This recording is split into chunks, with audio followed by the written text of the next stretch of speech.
인간은 태어날 때부터 늙기 시작한다. 그때 몸속에서는 어떤 일이 일어나는 걸까? 우리가 살아가는데 꼭 필요한 것이 포도당과 산소다. 둘 중 하나라도 없으면 우리는 목숨을 잃는다. 그러나 얄궂게도 포도당과 산소야말로 우리를 노화에 이르게 하는 주된 원인이기도 하다. 포도당과 산소가 결합함으로써 물과 이산화탄소와 에너지가 생성된다. 이 과정에서 포도당이 원인인 당화, 산소가 원인인 산화라는 나쁜 작용이 일어난다. 당화와 산화는 둘 다 우리 몸을 여기저기 손상시키고 노화시킨다. 살아있는 것 자체가 당화와 산화의 원인이 되므로 생각해보면 우리는 울음을 터뜨리며 태어난 그 순간부터 늙기 시작한다고 할 수 있다. 산화는 오래전부터 알려져 있으며 한마디로 몸이 녹쓰는 상태라고 할 수 있다. 껍질 벗긴 사과를 방치하면 표면이 갈색으로 바뀌는 것은 산소와 닿음으로써 산화가 일어나기 때문이다. 이와 같은 일이 끊임없이 산소가 들어오는 우리 몸에서도 일어난다. 한편 산화 이상으로 문제시 되는 당화는 몸이 탄 상태라고 생각하면 된다. 탄수화물이 가득한 팬케이크를 노릇노릇 구우면 식욕을 돋우는 맛있는 냄새가 나지만 실제로는 노릇노릇해지는 것이 좋은 현상은 아니다. 이것이 바로 당화이며 우리 몸에서도 같은 일이 벌어지고 있다. 당화는 단백질이나 지질이 포도당과 결합함으로써 품질과 성능이 떨어지는 반응을 말한다. 단백질이나 지질이 포도당과 결합하면 최종 당화 산물인 AG라는 나쁜 물질이 생긴다.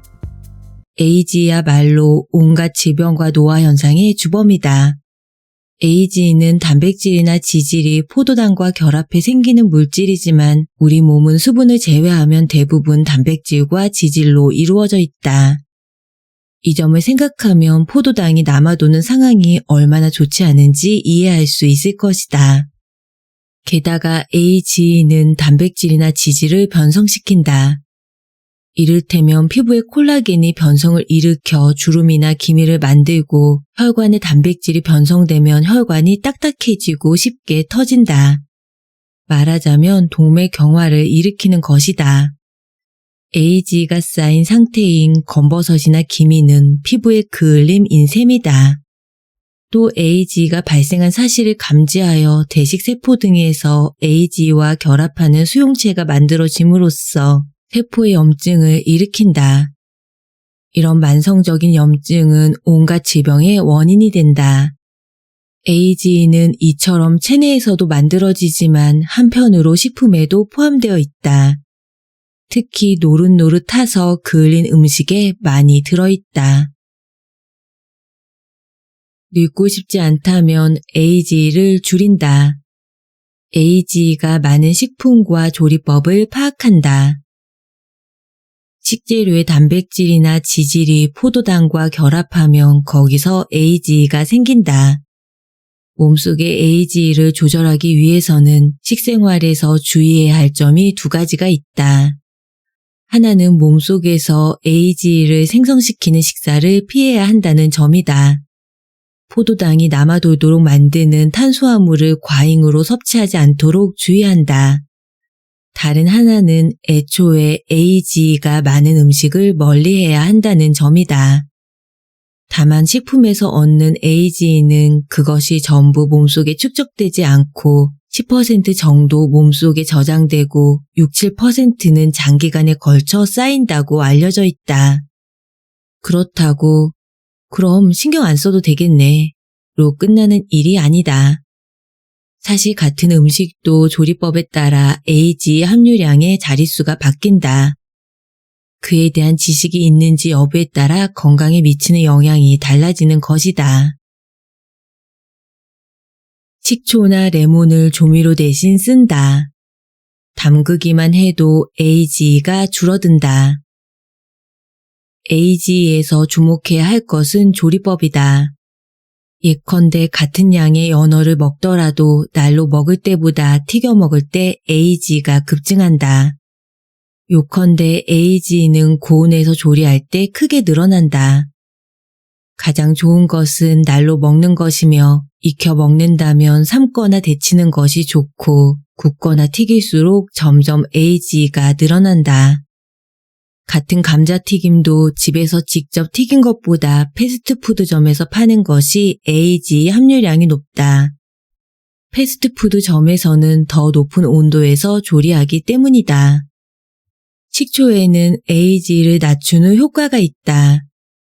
예를 들어 생선을 먹을 때 기름으로 튀긴 상태라면 AG 수치가 상당히 높아지지만 튀긴 생선을 식초를 섞은 소스에 절여 먹으면 AG가 감소한다. 날고기를 그대로 그릴에 구우면 AG 양이 약 5배 늘어난다. 하지만 굽기 전에 식초에 재우면 AG 양을 절반 이하로 떨어뜨릴 수 있다. 식초 대신에 레몬즙을 사용해도 마찬가지다. 회로 먹을 수 있는 생선은 AG가 늘어나지 않도록 그대로 먹는 것이 가장 좋지만 육류는 대부분 익혀야 한다. 조리할 때 식초나 레몬을 사용하면 AG를 상당히 줄일 수 있다. 식초는 혈당치와 AG를 억제해주는 매우 우수한 식재료이므로 평소에 식탁에 상비해 놓고 조미료 대신 두루 사용하자. 콜레스테롤도 산화와 당화가 문제. 노화 작용을 어떻게 억제하나? 콜레스테롤 수치가 높으면 동맥경화가 진행되고 동맥경화가 진행되면 심근경색이나 뇌경색 등 목숨이 오가는 병에 걸릴 확률이 커진다. 이런 이유로 콜레스테롤이 문제시 되고 있지만 그렇다고 모든 콜레스테롤을 같은 부류로 취급해서는 안 된다. 콜레스테롤에는 흔히 좋은 콜레스테롤이라 불리는 고밀도 지질 단백질 콜레스테롤과 나쁜 콜레스테롤로 불리는 저밀도 지질 단백질 콜레스테롤이 있다. 최근 연구에 따르면 단순히 저밀도 지질 단백질 콜레스테롤이 나쁜 것은 아니라는 사실이 밝혀졌다. 저밀도 지질 단백질 중 문제가 되는 것은 당화 저밀도 지질 단백질 콜레스테롤과 산화 저밀도 지질 단백질 콜레스테롤이다. 우리 몸을 노화시키는 당화, 산화가 콜레스테롤에서도 일어나고 있는 것이다. 이런 변성 저밀도 지질 단백질 콜레스테롤이 혈관벽에 쌓이면 동맥경화가 급속도로 진행된다. 몸속 세포에 염증을 일으켜 암을 비롯한 심각한 질환을 야기하기도 한다. 달걀 같은 콜레스테롤이 많은 식품을 주의하기보다 당화, 산화라는 노화작용에 제동을 걸어야 한다. 이를 위해서는 탄수화물을 제한하고 오래된 기름을 섭취하지 않는 등 식생활에서 주의해야 할 점이 여러 가지 있다. 밥을 한 그릇 가득 먹으면서 달걀을 먹지 않으니 콜레스테롤은 걱정 없다고 생각한다면 큰 착각이다. 탄수화물을 제한해 체중을 줄이면 자연히 콜레스테롤도 좋은 상태가 될 것이다. 주름, 기미, 여드름도 AGE가 원인. 무엇이 콜라겐을 파괴할까? 현대 사회에서 주름이나 기미를 걱정하는 것은 여성만이 아니다. 남성도 젊어 보이고 싶어한다. 주름이나 기미 같은 피부의 노화 현상은 바로 AGE의 소행이다. 우리 몸에 있는 단백질의 70%는 콜라겐이다. 콜라겐은 세 가닥의 실 같은 섬유로 이루어져 있으며 그것이 늘어났다 줄어들었다 함으로써 탄력이 유지된다. 그런데 AGE가 들러붙으면 자유롭게 움직일 수 없게 되어 탄력을 잃는데 거기에 주름이 생기고 AGE가 쌓인 곳에는 갈색 얼룩이 생긴다. 이것이 피부의 노화 현상이다. 뾰루지나 여드름에 시달리는 것도 탄수화물의 과잉 섭취가 원인이다. 초콜릿을 잔뜩 먹으면 얼굴에 뾰루지나 여드름이 생긴다. 그때 많은 사람이 초콜릿에 함유된 지방 때문이라 생각하지만 정답은 과도한 양의 포도당이 중성 지방으로 바뀌어 피부에 쌓였기 때문이다. 여드름이 생긴다고 기름진 음식을 삼가고 메밀국수를 먹는다면 증상이 더 악화될 수 있다. 4가지 요소가 AGE를 축적한다. 탄수화물, 고함량 식품, 자외선, 담배를 피한다. 몸속의 노화의 원흉인 에이지를 축적하는 4가지 요소는 다음과 같다. 1. 고혈당. 탄수화물을 과도하게 섭취해 혈당치가 올라가면 그만큼 포도당이 남아돌아 단백질이나 지질과 결합해 많은 AGE를 만든다. 2. AGE 고함량 식품. 앞서 말했듯이 조리법에 따라 AGE의 양은 바뀐다. 같은 소고기를 조리하더라도 샤브샤브보다 비프 커틀릿으로 만들 때 AGE가 높아진다. 3. 자외선. 자외선이 기미 주름의 원인이 되는 까닭은 AGE가 크게 늘어나도록 만들기 때문이다. 예를 들어 29세 여성을 대상으로 조사했더니 빛을 쬐지 않은 부분의 AGE 양은 1.34%인데 반해 빛을 쬐 미간은 놀랍게도 29.7%로 나타났다. 그 차이는 자그만치 22배에 달한다. 이것이 기미주름의 원인이다. 햇살이 강할 때는 자외선을 차단하는 크림을 잊지 말고 바르도록 하자. 4. 담배. 담배를 피우면 약 30분 만에 몸속의 AGE가 늘어난다. 새삼 지적할 필요도 없지만 건강을 위해 금연은 필수다.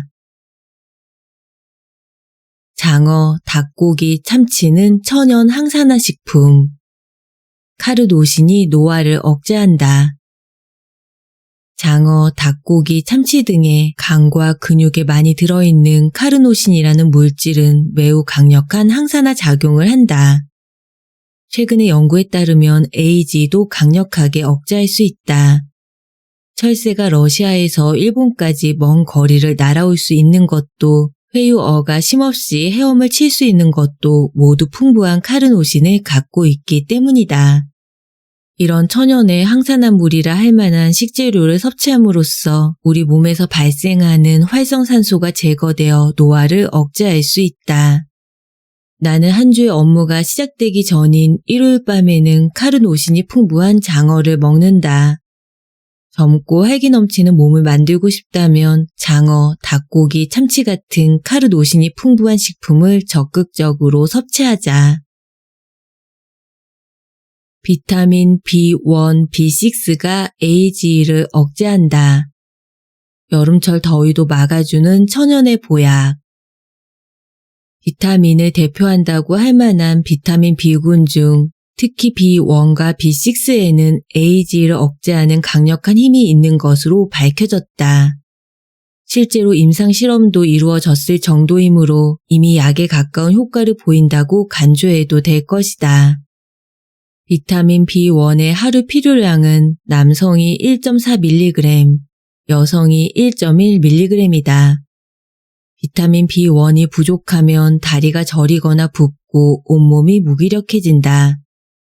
일본이 가난했던 시절 각기병이 만연한 것도 비타민 B1이 부족했기 때문이다. 비타민 B1이 풍부한 대표적인 식품으로는 돼지고기, 장어, 현미, 메밀, 콩, 간, 닭고기 등이 있다. 여름철에 더위를 탈 때는 이런 식품을 적극적으로 섭취하면 큰 도움이 된다.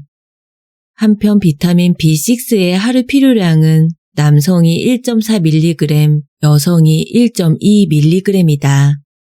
비타민 B6는 장내 세균의 합성에 의해 만들어지므로 부족해질 일은 많지 않지만 항생 물질의 사용 등으로 장내 환경이 나빠지는 경우는 별개다. 비타민 B6가 부족하면 설염, 구내염, 부각염 등이 나타난다. 텔레비전에서 광고하는 구내염 약의 주요 성분은 비타민 B6다. 비타민 B6는 다양한 식품에 널리 함유되어 있는데 특히 가다량어, 참치, 연어, 견과류, 육류 전반, 채소, 바나나, 마늘 등에 많다. 비타민 B1이나 B6는 오늘날처럼 먹거리가 넘쳐나는 환경에서 살아간다면 부족할 리 없는 성분이다. 그러나 먹거리가 풍부해진 만큼 손쉽게 싼값에 끼니를 해결하다 보니 오히려 비타민 B1이나 B6가 부족한 사람도 많다. 이런 비타민을 적극적으로 섭취하면 에이지를 억제하고 노화를 방지할 수 있다. 비타민 B9는 수용성이므로 과도하게 섭취한 몫은 소변으로 배출된다. 식사를 통해 섭취한다면 과인 현상을 막을 수 있다. 폴리페놀로 젊어진다. 콩, 블루베리, 커피를 자주 먹는다. 노화를 방지하는 물질로 잘 알려진 폴리페놀에는 여러 가지 종류가 있으므로 다양한 식품에서 적극적으로 섭취한다. 레드 와인에는 안토시아닌이 풍부하다. 안토시아닌의 황산화 작용은 프랑스인은 포화 지방산의 섭취량이 많고 흡연율도 높지만 심장 질환이 적은 현상을 가리키는 프렌치 패러독스의 근거로 여겨진다. 안토시아닌은 블루베리에도 많이 함유되어 있다. 콩이 많은 이소플라본은 두부나 나토, 두유로도 섭취할 수 있다. 커피나 홍차에 들어있는 타닌, 녹차의 카테킨 역시 항산화 작용이 강력한 폴리페놀의 일종이다. 양파, 감귤류, 메밀에는 루틴이, 초콜릿에는 카카오 폴리페놀이 풍부하게 들어있는데 레드 와인보다 10배나 많다. 나도 오래 살기 위해 매일 거르지 않고 초콜릿을 먹고 있다. 초콜릿은 그 성분 비율이 중요하므로 카카오 함유량이 70%가 넘는 쌉쌀한 맛의 제품을 고르자. 향신료는 노화 방지에 좋다. 당화, 산화를 막는 마법의 식품. 후추, 산초, 강황, 파프리카, 카엔 후추, 커민, 칠리 파우더, 월계수. 지금은 일반 슈퍼마켓에서도 다양한 향신료를 구할 수 있다. 이런 향신료에는 대부분 에이지를 억제하는 작용과 항산화 작용을 하는 성분이 있다. 계피도 마찬가지다. 이런 향신료를 하나하나 분석하며 이게 좋을까 저게 좋을까 고민하기보다 여러 가지를 적극적으로 사용해보자. 향신료를 많이 사용하는 요리로 누구나 떠올릴 만한 것이 카레다. 그러나 카레 라이스는 탄수화물이 많아 혈당치를 올리므로 카레는 밥 위에 얹어 먹기보다 요리 소스로 활용하는 것이 바람직하다. 요리할 때 향신료를 잘 사용하면 간을 맞출 수 있어 간장이나 소금의 사용량을 줄일 수 있다는 이점도 있다. 콜라겐은 먹어도 효과가 없다. 아무리 먹어도 몸속에 남아있지 않다. 젤라틴이 많은 요리를 콜라겐이 듬뿍 들었다며 권하는 말을 종종 듣는다. 피부나 관절에 효과가 있다는 콜라겐 보충제도 시중에 나와 있다. 하지만 콜라겐은 입으로 먹으면 효과가 없다. 입으로 들어간 콜라겐은 소화되어 모두 아미노산으로 분해되어 흡수되므로 몸속에 남아있지 않는다. 지방을 먹었다고 배에 지방이 늘어나지는 않는 것과 마찬가지로 콜라겐을 먹었다고 몸속에 콜라겐이 늘어나지는 않는다. 우리 몸속에 있는 콜라겐은 모두 몸속에서 합성된 것이므로 그 합성 단계에 필요한 성분을 갖추는 것이 중요하다. 이를 위해서는 무엇보다 영양소를 고려하는 지적인 식생활을 꾸려가야 한다. 몸속에서 합성되어 만들어지는 것을 바깥에서 보충하는 어리석은 행동은 하지 말자.